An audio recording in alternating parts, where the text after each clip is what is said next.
School bus section. Question number 1. The driver who misses the child to unload on a bus stop what should the bus driver do? You need to radio the dispatcher for direction and follow the local procedure. If you forget to unload the child, if you miss the child, if the child is missed to unload and report this problem to you, you need to radio the dispatcher first for direction and then follow the local procedure. You don't drive back, you don't stop, you don't unload. Security, safety is first. All right, you need to follow the local procedure. Question number 2. Which of the following statements about bus evacuation procedure is true?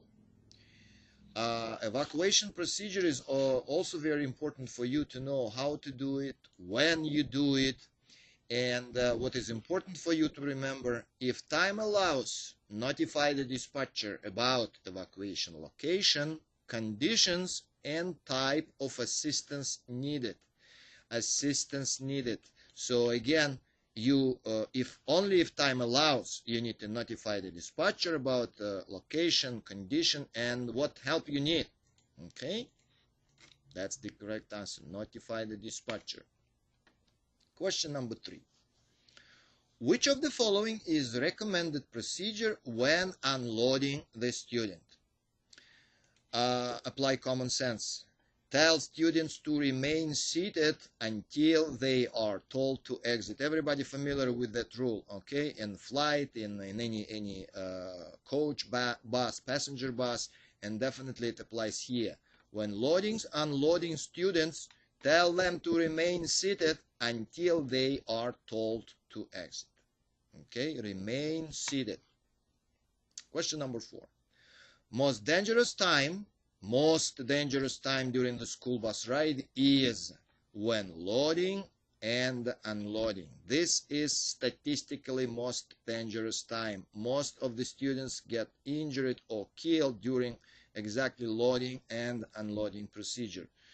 Okay, so most dangerous time. Question number 5.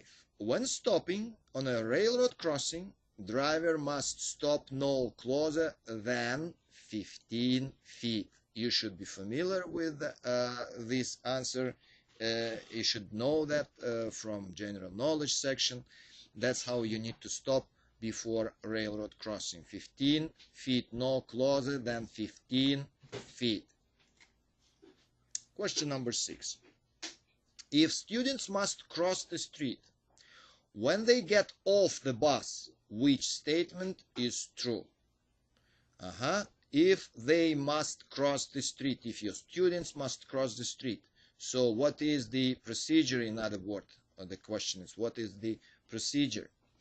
Crossing students should make eye contact with the bus driver and wait for the driver's signal, for you to signal them that it is safe to proceed. Okay, again, the keyword might help you: safe to proceed. Okay, you should instruct them to make eye contact with you, with bus driver. Eye contact, and wait when it is safe to proceed. Okay, question number 7. You should adjust all the outside, left and right side flat mirrors to see 200 feet behind the bus. You guys should be aware that there are 3 types of outside mirrors. They definitely should be properly adjusted. They should be not damaged.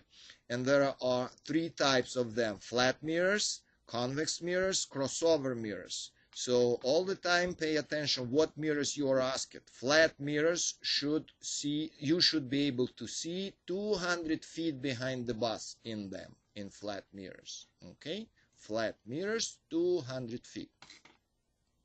Question number 8.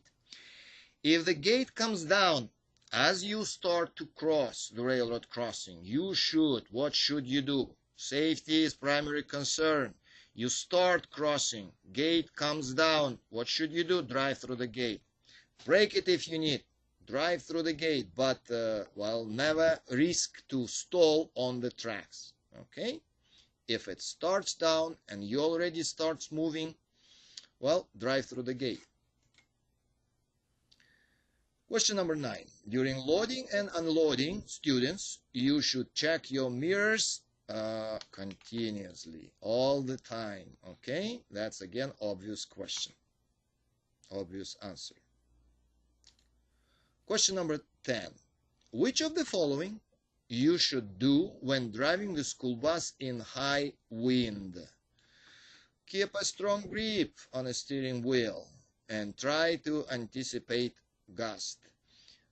Again, it's common sense. In high wind, you should do what? Keep a strong grip on the steering wheel. Prevent to, well, lose control of your vehicle. Question number 11. The CDL manual indicates that last step on picking up students at the bus stop is as follows. You should know that in the textbook there are sequence of the steps you need to follow, you need to do.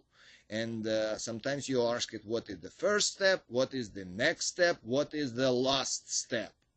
Okay, and if even you don't know the whole sequence, but at least try to figure out last step when picking up student at the bus stop. What is the last step? Make final check. Make final check to confirm all traffic stops before opening the bus door and signaling students to approach. That's what you need to do. Okay, you before opening the door and signal them that it's safe to load, to embark, you need to make a final check to confirm all traffic stops. Okay, question number 12. Which of the following statements about special danger of loading and unloading students is true? You see how many questions ask you about the loading unloading procedure, because it is the most dangerous situation during the process of students transportation. So what is true about loading and unloading procedure? Students should be told to leave any dropped objects and move to the point of safety out of danger and get the driver attention to retrieve the object.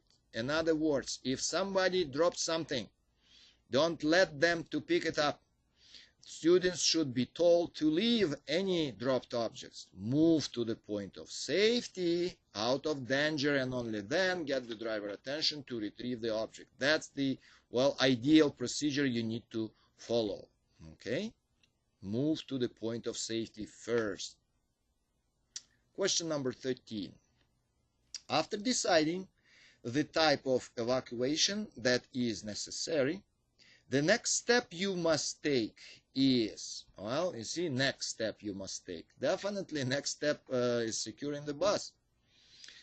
You need to secure the bus first, and then you might notify the dispatcher, you might do, anything else, but first you need to secure the bus. First step would be deciding what type of evacuation you need, and next step, secure the bus. Question number 14. What is the safest way to stop unruly behavior on the bus? Sometimes you might, get that situation when students might be unruly. And what you need to do, again, remember, safety is your primary concern. Everybody's safety, so you need to pull off the road first in a safe location. Keyword, safe location. Secure the bus, another keyword. And then stand up, tell the students what behavior you expect of them.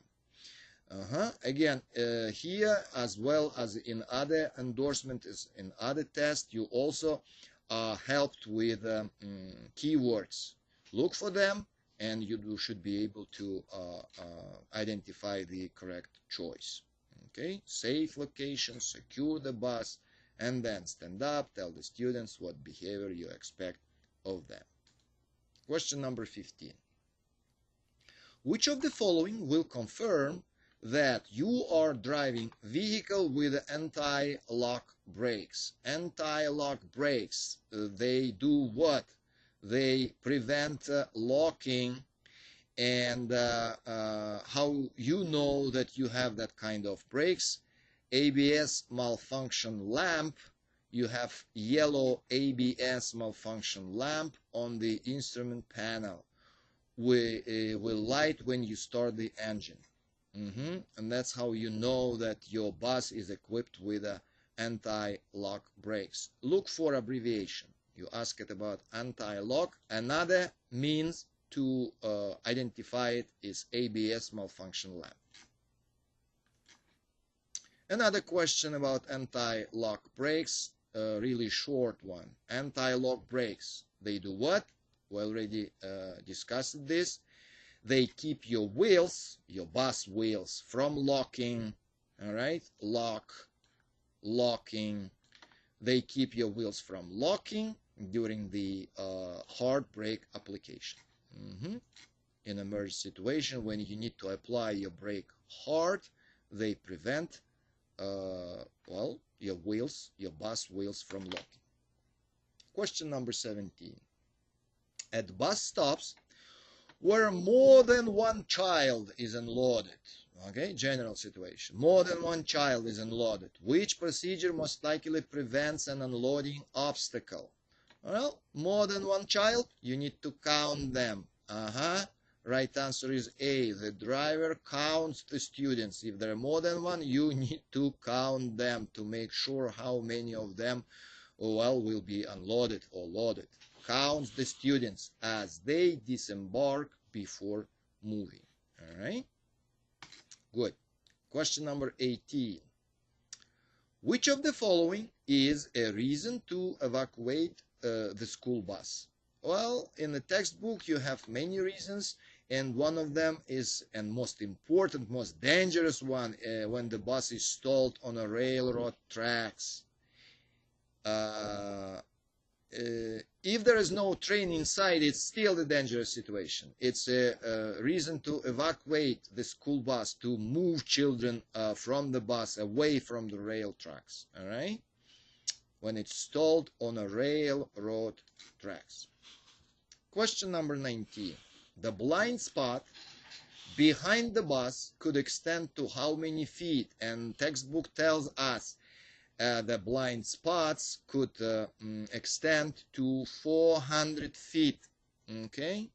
400 feet. That's how far your blind spots might be, and that's why you should pay, well, particular attention to all of your outside mirrors. Question number 20.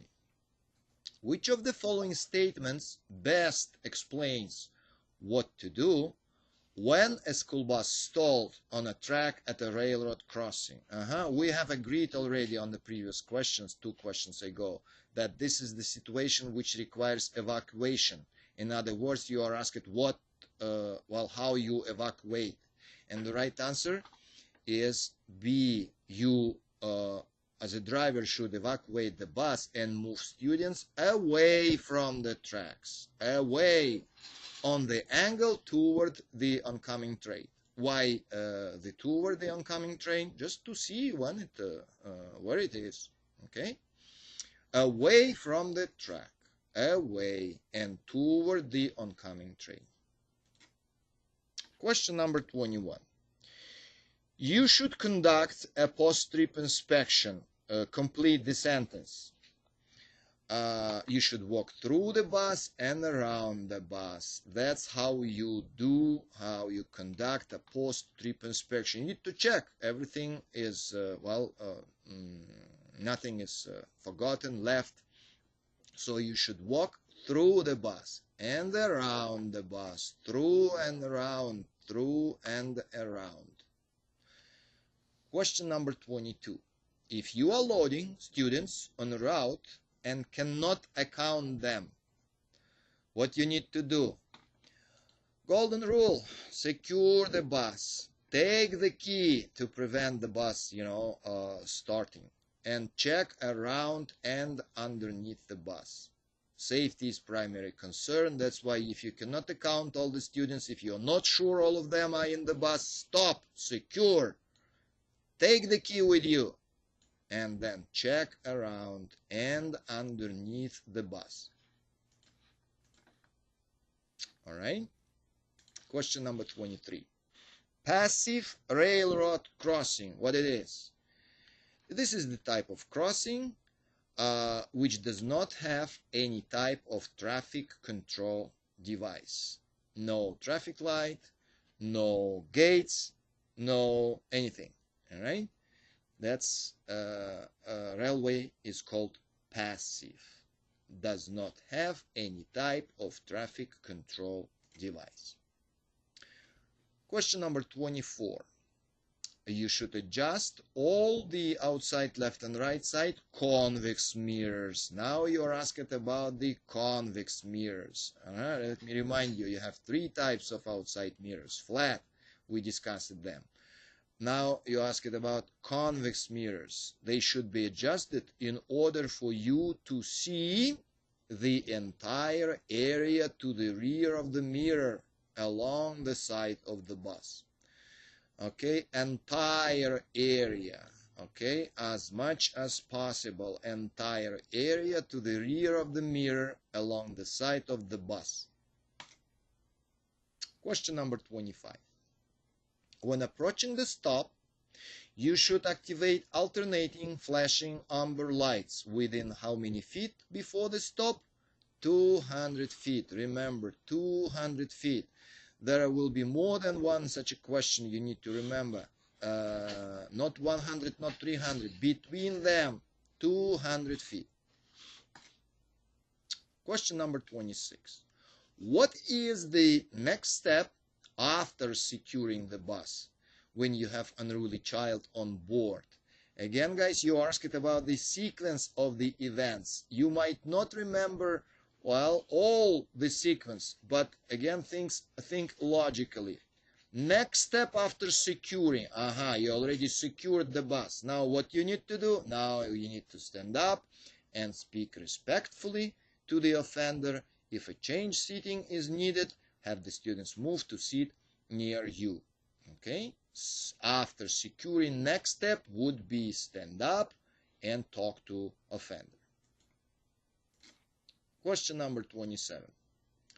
You should adjust all the outside left and right side crossover mirror. Now you are asked about the third type of outside mirrors, crossover, and they should be adjusted in order for you to see right and left front tires touching the ground. That's what crossover mirrors are. They allow you to see what's going on while in front of your bus, at the front bumper area. Front tires touching the ground. Front tires. That's what crossover mirrors are for. Question number 28. Overhead inside mirror is used to, that's easy, to see all of the students. That's what inside mirror is for, to observe them, to monitor them, to see all of the students inside of your bus. Question number 29. You should activate hazard lights within approximately how many feet before railroad crossing? 200 feet. 200 feet, that's when you need to activate your hazard lights. Question number 30. School bus is one of the safest means of transportation. What two key factors contribute to this impressive safety record? And those are vehicles and drivers. Vehicles and drivers are two key factors contributing to impressive safety record. All right, safe vehicles and safe drivers. Vehicles and drivers. Police, road condition, anything else have nothing to do with the safety record. Vehicles and drivers. All right, good.